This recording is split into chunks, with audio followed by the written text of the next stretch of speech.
j'espère que tu vas bien. Je suis extrêmement contente de te retrouver dans cette nouvelle vidéo et je pense que tu l'as compris. Je vais enfin te donner 2-3 petites idées au niveau de l'apéro dînatoire pour les fêtes de fin d'année. Donc là ici, on est parti avec la recette du pain d'épices et là c'était une recette de ma mamie. Donc, au niveau des ingrédients, tu auras vraiment tout le listing dans la description de la vidéo. Tu vas commencer par faire fondre 60 g de beurre. Ensuite, dans ton bol, tu vas mélanger la farine. Donc, au niveau de la farine, c'est 160 g, un sachet de levure. Tu vas mélanger également une cuillère à café de cannelle, une cuillère à café de noix de muscade et tu vas également ajouter 50 g de sucre brun. Tu vas bien mélanger le tout. Ensuite, tu vas pouvoir ajouter 160 g de miel ainsi que ton beurre fondu. Tu vas bien mélanger le tout avec le fouet. Et pour terminer, on va ajouter 60 g de lait. Au niveau du lait, je le verse à température ambiante. Ensuite, ça part au repos. Donc moi, il faut savoir que je l'ai laissé reposer toute une nuit au niveau du frigo, vraiment pour que toutes les épices soient vraiment bien imprégnées au niveau de la pâte. Mais sinon, c'est 4 heures, vraiment le minimum, 4 heures au frigo. Là, ici, je suis partie au niveau d'une petite gelée de framboise. Donc, j'avais déjà du coulis de framboise que j'avais réalisé moi-même au niveau du congélateur. Donc, j'en ai pris un petit peu, je l'ai réchauffé. Je vais y ajouter une feuille de gélatine. Donc, vraiment une, j'ai largement assez. Je n'avais pas besoin de plus. Je vais passer le tout au petit tamis, donc un petit chinois, vraiment pour enlever tout ce qui est les grains des framboises. Et alors là, on part vraiment sur un tout petit dessert. Donc, je vais prendre des boudoirs, je vais les tremper au niveau de ma gelée de framboise. Ça va partir pendant une bonne petite heure au frigo, le temps vraiment que la gelée prenne bien sur les boudoirs. Pendant ce temps, je vais m'occuper du kiwi et de la mandarine. Donc là, c'est très simple, je vais tout simplement éplucher, couper en petits morceaux les mandarines ou les clémentines parce que je ne sais jamais. Je vais un petit peu enlever la peau parce que je ne sais pas de quelle catégorie de personnes tu fais partie, mais moi, la peau, je ne supporte pas ça. Et donc là, on est parti au niveau de la bûche. Alors, au niveau de la bûche, j'ai voulu tester une nouvelle recette. Donc là, je suis partie sur des boudoirs que je vais tremper dans du cacao. Ensuite, je réalise ma chantilly mascarpone. Donc moi, je mets 250 g de mascarpone pour un berlingot de crème pour la crème fouettée. Une fois qu'elle est bien totalement montée, je vais recouvrir la totalité de mes boudoirs. Sur le milieu, je vais mettre une quantité un petit peu plus importante de chantilly. Je vais y placer mes morceaux de fruits. Et alors là, c'est le moment le plus délicat. Parce que tu te dis comment est-ce que je vais faire pour relever les bords, est-ce que ça va tenir? Et au final, ça se tient vraiment très bien. Donc j'ai refermé la bûche, je remets encore une fois du papier, donc du film fraîcheur tout autour. Je vais bien serrer le tout. Et ça va partir au frigo pendant 2-3 heures. Si maintenant c'est pour le lendemain, tu peux la laisser la nuit, c'est encore mieux. Comme ça se garde vraiment très bien. Et le reste de ma chantilly, je vais directement la placer au niveau de ma poche à douille. Donc pour la douille, tu prends vraiment celle que tu as. Moi, j'ai pris une toute petite douille parce que je pensais avoir des plus grosses, mais malheureusement, je n'en ai plus. Donc là, je place tout au niveau de ma poche. Je vais vraiment bien ravancer le tout et je vais placer en attendant dans le frigo. Pourquoi? Parce que ça va tout simplement me servir au niveau décoration des boudoirs que tu as vus précédemment avec la gelée de framboise. Alors, ici, au niveau du deuxième petit apéro, ça va être des endives farcies au thon. Rien de bien compliqué, tu vas tout simplement prendre une endive, tu vas enlever les feuilles, bien les nettoyer, bien les sécher.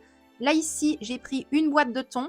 J'ai également mélangé à l'intérieur du sel, du poivre, du persil frais et un tout petit peu d'endive également. Là, je vais ajouter de la mayonnaise maison. Si besoin, je te replace le petit short directement dans le i. Mais voilà, si vraiment tu veux voir comment est-ce que je fais ma mayonnaise maison, eh bien je te la placerai directement dans une prochaine vidéo. Donc là, avec le thon, je vais vraiment bien tout mélanger et comme je te l'ai dit, c'est vraiment pas compliqué. On va tout simplement remplir les feuilles d'endive. Il est vrai que je n'ai pas mis une quantité vraiment importante au niveau des feuilles d'endive parce que je voulais te montrer que malgré tout, avec une endive, une boîte de thon, on avait quand même de quoi se faire un petit apéro dînatoire. Donc c'est vraiment des choses hyper simples, faciles, basiques, mais franchement très très bon. Donc voilà ce que ça donne. J'ai juste mis un petit peu de roquette dans le fond de l'assiette, 2 petites pointes de mayonnaise et j'ai placé mes endives farcies à la salade de thon. Et honnêtement, on a tous surkiffé. Comme je te l'ai dit, c'est hyper simple, mais franchement, c'est super bon. Alors, au niveau des boudoirs avec la gelée de framboise, donc là, ça a bien pris. Ce que je vais faire, au niveau de la gelée de framboise, je vais tremper très légèrement dans du cacao. Donc le cacao basique, j'ai mis du lait, j'ai mis de la poudre de cacao, j'ai mélangé le tout. Et en fait, on va vraiment tremper le dessous. Donc là où il y a la gelée. Ensuite, je vais quand même faire une toute petite ligne de chantilly parce que je vais devoir refermer les boudoirs. Déjà de 1 pour que ça tienne parce que si tu le fais sans la chantilly, ça ne va pas tenir du tout, vraiment. Donc là, je vais les refermer. Tu vas voir le résultat et après sur le dessus, je vais tout simplement venir placer un petit peu de chantilly et puis pour le côté un petit peu waouh, comme je dis, peut-être pas forcément, mais je vais tout simplement saupoudrer du cacao sur le dessus et tu verras, le résultat était juste parfait.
Alors, j'ai complètement oublié de te dire, au niveau du pain d'épices, lorsque tu vas le cuire, il va falloir préchauffer ton four à 155 degrés pendant 1 heure. Tu ne vas surtout pas ouvrir ton four avant 45 minutes, comme ça, il a le temps de bien prendre. Et là, voilà ce que ça donne après 1 heure. Franchement, il était vraiment bien moelleux et il était juste divin. Ça, c'est vraiment la recette que j'adore. Alors, ici, on continue bien évidemment avec les petits apéros. Je suis partie sur des croissants chèvre, miel et thym. Il y a encore une fois rien de bien compliqué. Donc là, j'avais pris une pâte feuilletée rectangle. J'ai coupé des triangles à l'intérieur, enfin du moins sur la pâte feuilletée. Je vais ajouter du miel, enfin du chèvre plutôt dans un premier temps sur tout mon triangle. Je vais ajouter du thym et je vais également ajouter vraiment un petit trait de miel. Ensuite, on va rouler le tout pour donner une forme de croissant. Je vais tout placer sur une plaque de cuisson.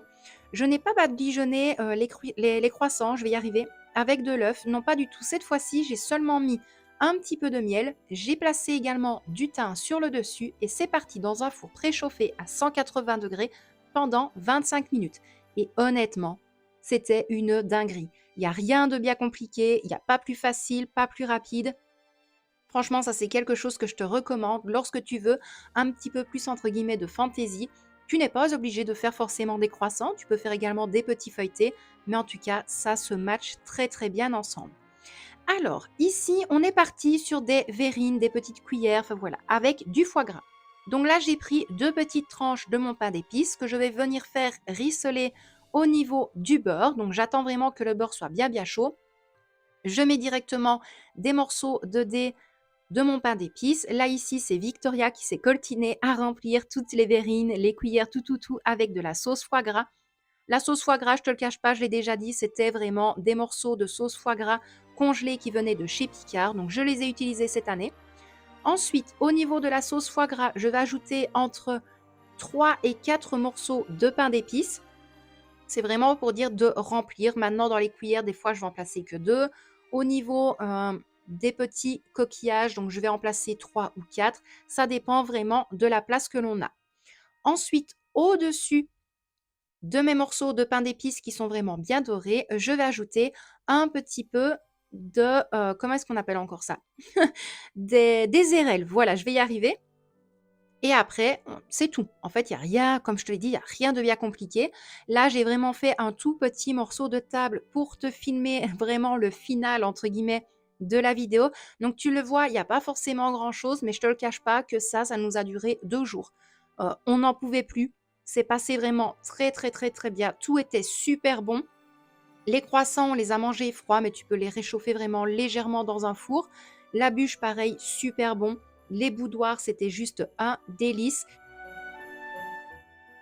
Et ici, je te montre le reste de notre apéro dînatoire pour le réveillon de Noël. Donc, j'étais partie sur des mini wraps. Donc, dans les mini wraps, c'était du sirop de liège, du brie, des morceaux de pommes et de la roquette.